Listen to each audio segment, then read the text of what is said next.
magpapapawis. Ayan.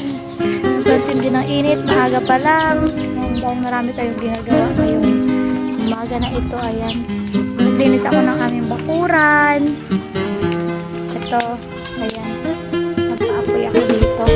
Dahil marami ng basura. Oh, kalat, mga dahon, plastic. Ayan. Hey! Hi muna ikaw. Hi! Hi! Hi muna. Ayusin mo. Asos. Ayan.